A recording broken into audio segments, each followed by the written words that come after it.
क्या होता है कि ये जो दीक्षा होती है, दीक्षा अपनी सहेली से बोलती है कि मैं हम दोनों जो है वो इसका मेडिकल चेकअप करेंगे। अब जब ये दोनों इसका मेडिकल चेकअप करती हैं तो इसका साइज जो है वो काफ़ी बड़ा होता है और ये उसको देख करके मंत्रमुग्ध हो जाती हैं और उसको बोलती हैं कि हम तुम्हें एक रात का 5,000 देंगे। जी हाँ दोस्तों, राधे राधे, आदाब, सत श्री अकाल, नमस्कार। आप सबों का मेरी यूट्यूब चैनल पे हार्दिक अभिनंदन है। आप सब लोग कैसे हो? आई होप आप सब लोग बहुत ही अच्छे से होंगे। बता दें कि हमारे यूट्यूब चैनल पे आपको जो है वो डेली क्राइम की कहानी सुनने के लिए मिलती हैं। एक ऐसी कहानी है जिनसे आपको एक सीख मिलती है। तो दोस्तों, आज की कहानी जो है वो आंध्र प्रदेश की है, जहाँ पे एक परिवार रहता है। परिवार में हस्बैंड वाइफ होते हैं और वाइफ का नाम दीक्षा होता है और हस्बैंड जो है उसका नाम राजीव होता है। और राजीव जो है वो एक बहुत बड़ी कंपनी का मालिक होता है और कंपनी के सिलसिले में बाहर आना जाना उसका ये काम चलता रहता है। लेकिन कंपनी का सारा कारोबार जो है वो अपनी पत्नी दीक्षा के हाथों में छोड़ देता है। अब क्योंकि अब जैसे ही कंपनी में कोई एम्प्लॉयज़ आता था अपना इंटरव्यू देने के लिए, अभी दीक्षा क्या करती थी कि उसका बहुत अच्छी तरीके से इंटरव्यू लेती थी और मेडिकल चेकअप करती थी। अगर उसको जो है वो मेडिकल चेकअप में जो है वो कोई अच्छा लग जाए तो वो उसको कंपनी में अपनी जॉब पे रख लेती थी।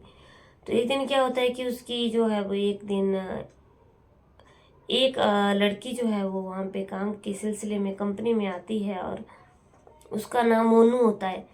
अब मोनू जो है वो कंपनी में काम करना चाहती थी। अब मोनू जो है वो दीक्षा को पसंद आ जाती है। अब दीक्षा जो है वो मोनू से बात करती है। अब मोनू का पति भी जो है वो बाहर ही काम करता था किसी कंपनी में।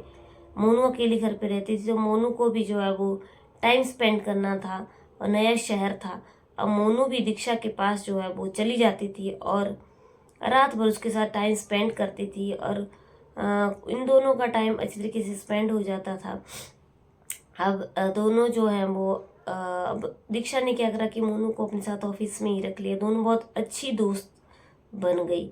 अब क्या होता है कि एक दिन इनकी कंपनी में जो है वो एक लड़का आता है और लड़के का नाम जो है वो मनोहर होता है। अब मनोहर जो है वो जब इंटरव्यू देने के लिए जाता है तो वो उसके कागज़ देखती है दीक्षा, और मोनू जो है वो उसके सारे कागज़ देखती है। जब उसके कागज़ देखती है तो कागज़ में तो बहुत अव्वल नंबर पे होता है और दीक्षा को उसकी डिग्री अच्छी लगती है। अब एक तो उसका क्लियर हो चुका होता है, अब दूसरा जो है उसका मेडिकल चेकअप होता है। मेडिकल भी जो है वो दीक्षा खुद ही चेक करती थी कि उसका आउटफिट सारा देखती थी। तो जब वो उसका मेडिकल लेने लगी, उसको कपड़े उतारने के लिए कहा गया, तो जब उसने मनोहर ने अपने कपड़े उतारे तो दीक्षा जो थी वो उसकी बॉडी की फिटनेस को देख करके बहुत ज़्यादा मंत्रमुग्ध हो गई और एकदम उसके ऊपर जो है फ्लैट हो गई, क्योंकि उसका साइज बहुत लंबा था और काफ़ी लंबा चौड़ा था वो, और शरीर से रिस्ट पुष्ट था। अब दीक्षा जो है वो उसको बोल देती है कि तुम अपने कपड़े पहन सकते हो और तुम हमारी कंपनी में जॉब करने के लिए एकदम फिट हो। तुम मनोहर जो है बहुत ज़्यादा खुश होता है और दीक्षा जो है उसको बोलती है कि उसको उसकी सैलरी जो है वो 50,000 होगी और लेकिन उसको कंपनी के बजाय उसके घर में जॉब करनी पड़ेगी और घर में जो है उसकी जॉब नाइट में होगी। अब मनोहर जो है वो अपनी जॉब करना शुरू कर देता है, क्योंकि मनोहर एक गांव से गया हुआ होता है और एक गरीब घर का लड़का होता है। उसका काम पैसा कमाना होता है। अब क्या होता है कि उसका जो पहला दिन था, तो उसको भी जो है वो कहीं ना कहीं अपनी जो मालकिन थी दीक्षा, वो उसको अंदर ही अंदर पसंद आने लगी थी, क्योंकि जो दीक्षा थी वो देखने में काफ़ी खूबसूरत थी। लंबी लंबी झील की तरह उसकी आंखें थी और गठीला बदन था, गोरा गोरा उसका रंग था, तो काफ़ी वो स्मार्ट लगती थी। और उसकी सहेली भी वैसी ही थी। तो वो क्या होता है कि वो मन ही मन सोचता है कि किसी न किसी तरीके से माइकल से दोस्ती हो जाए, और उसको ये तरफ जो है वो उसका झुकाव बहुत ज़्यादा होने लगा। अब एक दिन क्या होता है कि दीक्षा मनोहर को बोलती है कि उसके कमरे में कुछ सामान रखा हुआ है और वो सामान उसको उठाना है, तो वो उसकी हेल्प कर दे। अब मनोहर जो है वो उसके कमरे में जाता है तो क्या होता है कि बेडरूम में उसकी कोई सामान नहीं होता है, बल्कि उसकी सहेली मोनू होती है।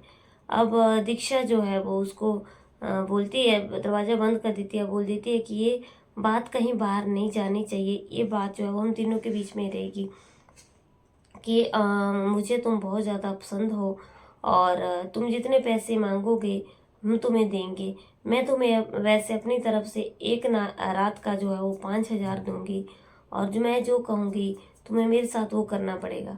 अब क्योंकि मनोहर जो है वो इस बात को लेकर के पहले भी सोच ही रहा था कि उसकी किसी न किसी तरीके से उसके साथ पूरी अच्छी तरीके से सेटिंग हो जाए, तो बहुत ज़्यादा मन में खुश होता है और वो हाँ कर देता है।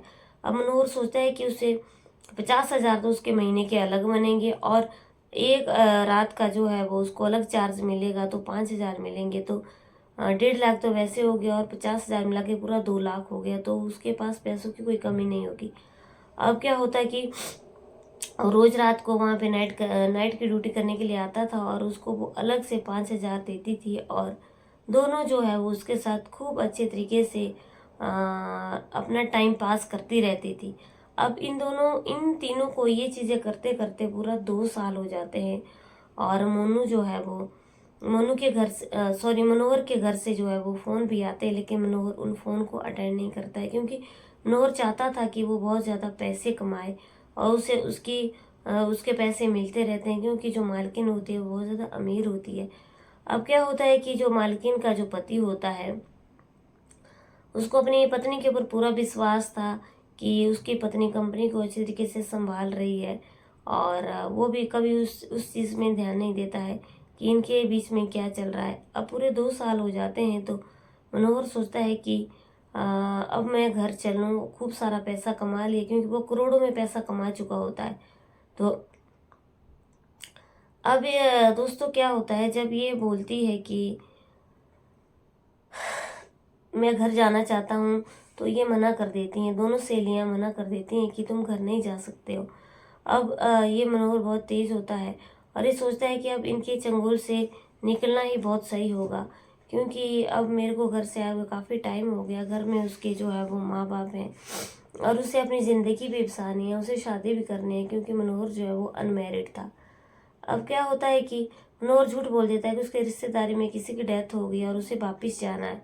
अब क्या होता है कि जब ये मनोहर की बात कोई दोनों सुनती हैं तो उसको भेज देती हैं, लेकिन इस शर्त पे कि उसे इस महीने की सैलरी तभी मिलेगी जब वापस आएगा क्योंकि महीने का जो है वो लास्ट चल रहा होता है। तो मनोहर राजी हो जाता है कि कोई बात नहीं, वो सोचता है कि कोई बात नहीं, 50,000 ही जाएगा और वैसे ही बहुत सारा पैसा वो कमा चुका है। अब मनोहर अपनी पैकिंग करता है और फ्लाइट से जो है वो सीधा अपने गाँव आ जाता है। गाँव में आकर के अपना फ़ोन जो है वो नंबर चेंज कर देता है और वहीं पे जो है वो कोई काम करने लग जाता है। उसके पास पैसा तो खूब अपना हो चुका होता है, अब अपना वो कुछ ऐसा काम करने लग जाता है जिससे उसका बिजनेस शुरू हो जाता है। अब ये दोनों उसको खूब फ़ोन करती हैं लेकिन उसका नंबर नहीं मिल पाता है। अब क्या होता है कि वो दोनों सोचती हैं कि मनोहर के गाँव का जाया जाए और पता किया जाए क्योंकि वो दोनों उसके लिए बहुत ज़्यादा बेचैन थी। अब क्या होता है कि उन दोनों को बहुत ज़्यादा डर भी लगने लगता है कि अगर वो गाँव जाएंगी तो सब ये सोचेंगे कि ये क्या है और ये गांव क्यों आई हैं, ये सही नहीं रहेगा। वो दोनों घबरा भी जाती हैं इसलिए वो गांव नहीं जाती हैं। अब वो नए कस्टमर को ढूंढने के लिए रेडी हो जाती हैं, कंपनी में कोई मनोहर की तरह आए तो उसके ऊपर जो है वो अपनी सेटिंग बनाना शुरू करे। दोस्तों कहानी यहीं पे ख़त्म होती है, लेकिन मेरे कहानी सुनाने का उद्देश्य यही था कि आपको इससे बहुत अच्छी सीख मिल सके। इस कहानी से हमें ये सीख मिलती है कि ये दोनों औरतें जो थी वो बहुत गलत कर रही थी। अब इन्होंने जो है वो क्योंकि पत्नी का धर्म होता है शादी के बाद सिर्फ अपना उसके पति का ही ध्यान रखना, पति की सेवा करना तन मन धन से। ऐसा नहीं होता कि वो अपनी ज़रूरतों को पूरी करने के लिए किसी को भी पैसा दे और अपने धर्म को भ्रष्ट करे। इसलिए इस कहानी से हमें सीख मिलती है कि किसी भी औरत को, किसी भी आदमी को अपना धर्म भ्रष्ट नहीं करना चाहिए। जिससे शादी हुई है उसी के साथ इन चीज़ों को करना चाहिए। अगर मेरी कहानी आपको अच्छी लगी हो दोस्तों, चैनल को जरूर सब्सक्राइब